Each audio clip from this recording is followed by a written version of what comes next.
Hey guys, তোমরা কি বারবার দীঘায় গিয়ে গিয়ে বোর হয়ে গেছো? আর এবারে গরমের দুদিনের ছুটিতে চাইছো দীঘায় যাবে না, কিন্তু এমন একটা জায়গায় যেতে চাও যেখানে দীঘার মতন ভাইবও আসে আর জায়গাটা একটুখানি নতুনত্বও হোক।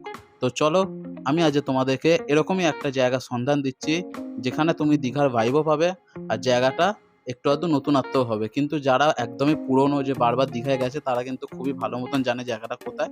তো আগে থেকে বলে দিচ্ছি যে তোমরা যারা যারা জানো, উল্টোপাল্টা কমেন্ট করার কোনো দরকার নেই, তোমরা আসতে পারো।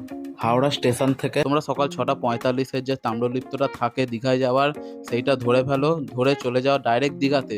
আর দীঘায় জাহাজবাড়ির উল্টো দিকে ইউথ হোস্টেলের পাশেই দেখবে অনেক টোটো অটো দাঁড়িয়ে থাকে। তোমরা চাইলে সেখান থেকে শেয়ারে কিংবা তোমরা চাইলে সেটাকে রিজার্ভ করেও যেতে পারো।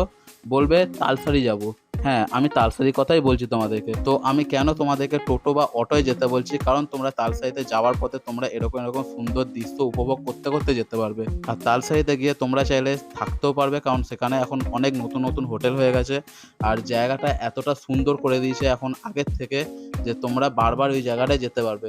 কারণ আমি যেরকম তোমাদেরকে বলেছি যে তোমরা এই জায়গাটা দীঘার মতন ভাইবও পাবে, প্লাস জায়গাটা একটু নতুনত্ব হবে, কারণ তালসারি জায়গাটাকে নতুন করে সাজিয়েছে। তো দেখো, জায়গাটা ভালো করে আমি ঘুরিয়ে তোমাদেরকে দেখাচ্ছি। তো সমুদ্রের ওপরে তোমরা এখানে ছোট ছোট হোটেল দেখতে পাবে, মাচার ওপর তৈরি করেছে। তোমরা চাইলে এই হোটেলের মধ্যে একবেলা দুবেলা কিংবা চারবেলা এখানে খাবার খেতে পারো, কোনো অসুবিধা নেই। তোমরা চাইলে যে কোনো কিছু খেতে পারো, তোমরা ভেজও খেতে পারো কিংবা যারা ননভেজ খেতে চাও তোমরা চাইলে পোলট্রি মুরগিও খেতে পারো বা দেশি মুরগিও খেতে পারো। আবার চাইলে তোমরা খাসিও খেতে পারো, রেয়াজি খাসি কিংবা দেশি খাসি। প্লাস এখানে সমুদ্রের মধ্যে যে ভেসে আসা মরা গাছের টুকরোগুলো আছে, সেই গাছের টুকরোর মধ্যে বসে তোমরা এখানে অ্যাস্থেটিক ফটোও তুলতে পারো ইনস্টাগ্রাম বা ফেসবুকে পোস্ট করার জন্য।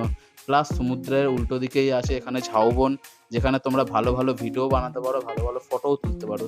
তো দেখো জায়গাটা কতটা সুন্দর লাগছে। আমার মতে তো দীঘার থেকে সুন্দর লাগছে তালসারিটা এতটা সুন্দর সাজিয়েছে।